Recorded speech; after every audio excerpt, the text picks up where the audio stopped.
There was a time when back to school stress involved things like which outfit to wear on day one, finding your homeroom, and meeting new teachers. This year will bring a whole new wave of concerns that students will face as they navigate a new normal, characterized by face masks and all the extra precautions that were perhaps once viewed as unusual. Along with that, it's greater sensitivity to what happens when people experience hardship, including in the classroom. In fact, we hope that if the past year and a half has taught us anything, it's that hardship doesn't discriminate, nor should we, particularly against those we see having a very hard time. Today, we'll talk about the hope and possibilities many students, including my own 8-year-old, who's starting 3rd grade, will bring into this new school year, and perspectives on how best to navigate any challenges from a student, parent, and educator perspective. Now let's meet our panel. Jamie Meisinger is a science educator in San Diego County. She's been teaching in public high schools for 10 years and is passionate about making content accessible for all students. Shobhana Radhakrishnan is currently a stay-at-home mom who lives with her husband and daughter in Montgomery County. Besides gardening, she loves to read books about linguistics. And Ananya Venkatachalam is a rising senior at North Penn High School. She enjoys playing the clarinet and practicing martial arts in her free time, as well as hanging out with her 2 cats. Ananya, let's start with you. Are you ready for the first day of school? I am so ready for the first day of school. I can't wait to get out of the house. I'm really excited to get back to my regular routine and just get started with my senior year. It's just the last year of high school, always the best. I can't wait to meet my new teachers, go to in-person clubs and activities, and resume playing in band because, of course, due to the pandemic, that was disrupted quite a bit. Though that means that I need to pick out new clothes every day because we won't be on Zoom and Google Meet. I'm really excited for the opportunity to see my friends and my teachers again in person. Is there anything you're most looking forward to? Mainly I'm looking forward to less screen time because, well, long days on the screen are not fun after a year. And just in general, just excitement, just new school year excitement. I remember as we would wait to start the first day of school, we had a lot of preparations, a lot of rituals that we had leading up to that first day. Do you have any special preparations as that first day gets closer? My main preparations include just making sure I have my learning materials like pencils and pens, because when you're at home, you can reach over and you can grab them and it's not too much of a hassle, but I just need to remind myself that everything needs to be in my backpack again. And I just need to make sure that I have all my masks ready because, of course, I want to stay safe. All right, now let's talk to Mom. This has been a difficult year for most. It will likely cause back to school to look very different than in years past. What are your feelings on preparing for back to school this time around?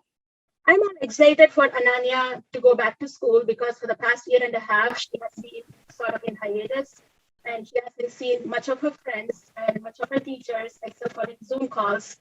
So I'm all excited for her to go back to school. And because one other thing is she loves school. Like most of the kids, she loves to go to school and see her teachers and see her peers. And I've been buying her regular school stuff. In addition to that, I'm making sure that she has enough masks to get around and to have enough masks for rotation, so she doesn't. So she feels safe. Safety is a major. Yeah, safety is my major issue, and I'm hoping that everything stays safe. And we are taking the steps that we can by getting her enough masks and hand sanitizer, so she's all filled up in that area.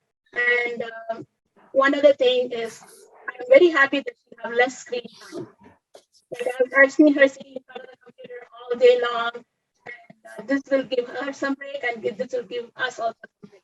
Well, it certainly sounds like she's just as ready as you are. Yes. For her to get out and get out into the real world safely. Yes. This is a concern that many parents have. Mm-hmm. Do you both share that as your greatest concern between Mom and Ananya? Is that pretty much your greatest concern? Yeah, pretty much. Pretty much. Okay, Jamie, our teachers have been among the most unsung heroes since the pandemic hit us, in my opinion. As an educator, how has the last year shaped your perspective on the mental health of incoming students? So I was thinking about this a few minutes ago when I was preparing, and it really has shifted my perspective a lot, because although I've always been on the lookout for mental health issues and taken them very seriously, I think before the pandemic, I thought that either an extremely difficult life situation or some type of genetic predisposition was the cause of any mental health issue, just because I never had to think about it that much. And now I'm realizing there's students where both of their parents kept their jobs, their whole family was healthy, but their mental health was destroyed by the year of online learning. So I guess just realizing that it's all a lot more complicated than we thought. I never really gave school as much credit for holding students' mental health together in some cases, but that's the feedback I've already gotten from some kids. We already went back, so I'm on day 2 of the school year, and so many kids have said that they missed school so much last year and that they already feel so much better. So just opening my eyes to just more nuanced cause of mental health issues and just how much school plays a role in maintaining student mental health. Now, there may be newer teachers that are listening to your advice. Is there anything specifically that you intend to watch for that differs from past years in your experience? So I was reading through the questions ahead of time and I was looking, someone mentioned like behavior issues. And what I've noticed differently now is that I'm not seeing acting out, I'm seeing withdrawing to kind of a scary extent. So that's different, because whenever you hear about teaching challenges, people are picturing, pencils and paper airplanes flying across the room. But now I feel like it's much more, the students that are suffering the most are suffering very quietly. So what can we do? I'm trying to create as many opportunities as I can for them to be able to open up. Even just on the first day of school survey, I had a little question about how they're feeling, and I could not believe the honesty and the amount that this generation is willing to talk about it is great, but we have to give them the opportunity to do so. So that would be my advice. Solicit their responses and look out for the quiet ones.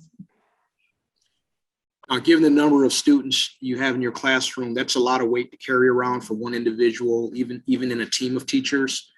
How are you ensuring your own mental wellness as you enter the school year? We're on day 2, Sherman, so you might want to ask me that again in a few weeks. But just trying to prioritize and only spend a certain number of hours. Like yesterday, I spent hours going through those survey responses because I decided that was more important than having the perfect template for the graphing activity that I was going to do. So I would say, prioritize your time, recognize that you can only do so much, and I'll hopefully the next couple of weeks calm down. It was a crazy 2 days, but it was also really good to see all the students. So I'm trying to focus on the positive, that excited energy that even our student here today has, trying to focus on that and just feed off of that. That helps my mental state. That's some great advice, and I hope a lot of teachers follow it. Thank you for that, Jamie. Now, Ananya, you've mentioned before about being shy in certain social situations.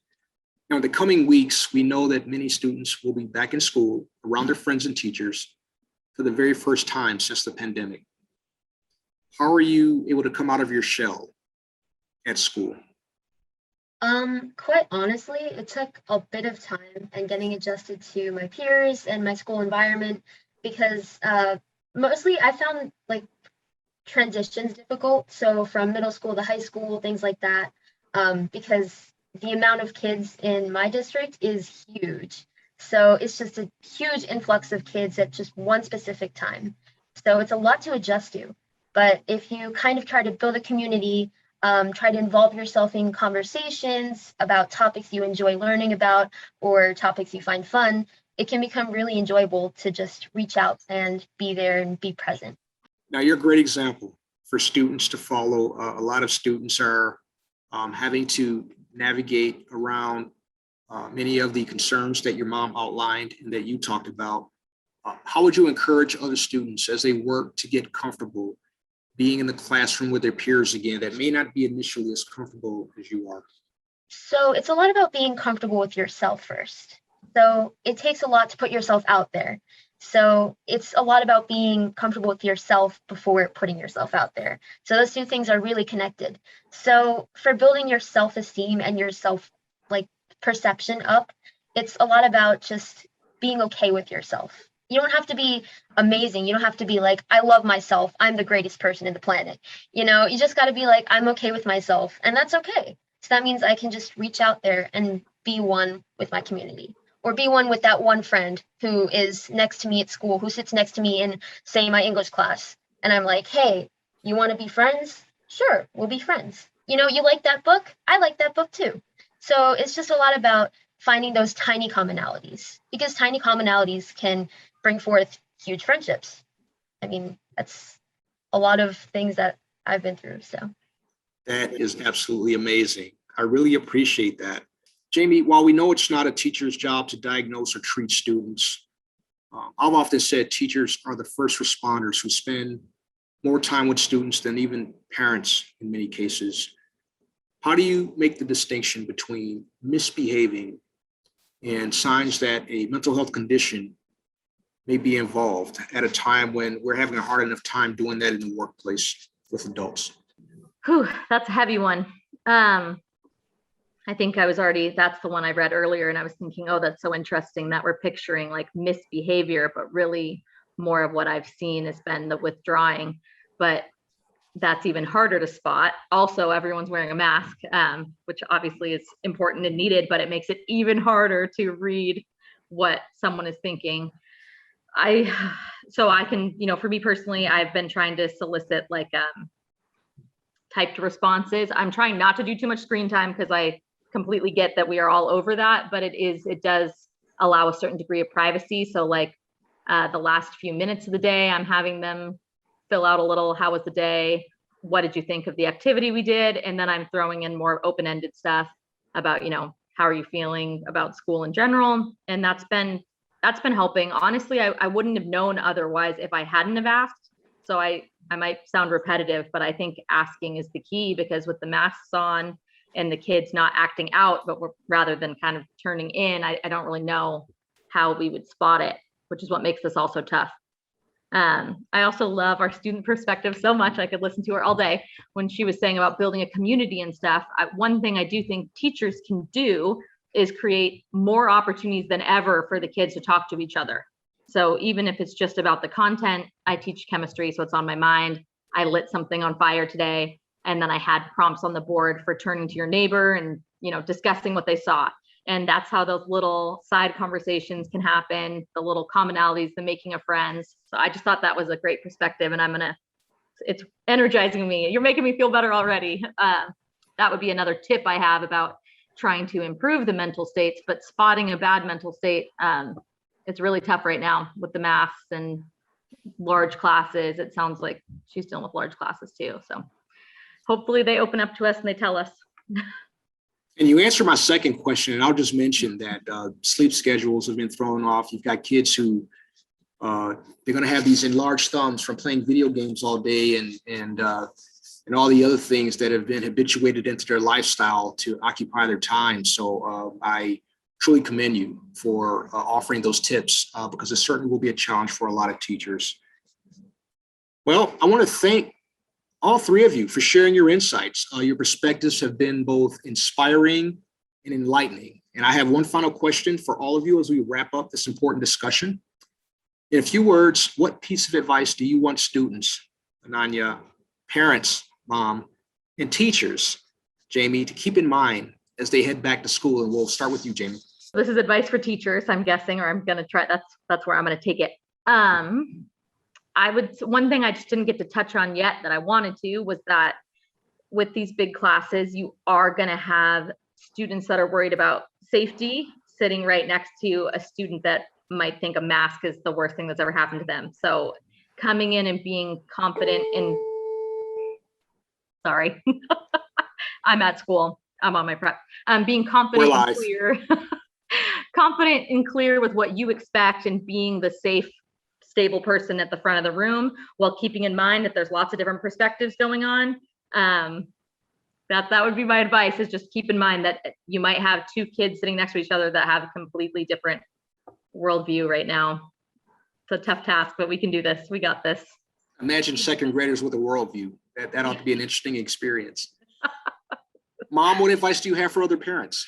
So as a parent, I feel that our kids' safety is much more important to us, and I feel like parents also need some help and guidance, and we can always reach out to other parents and get advices from other parents and get guidances and help from other parents. So we should be able to reach out to other parents of our kids, the kids too.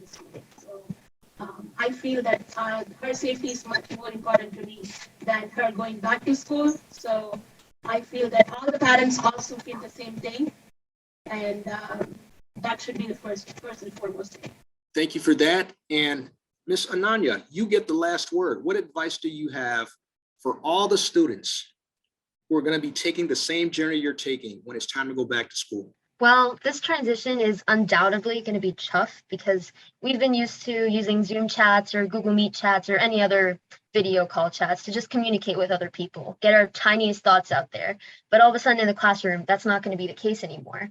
So it's just those little things, those little conversations that we're not going to have. But we just need to get used to being in the moment and having conversations rather than typing all day.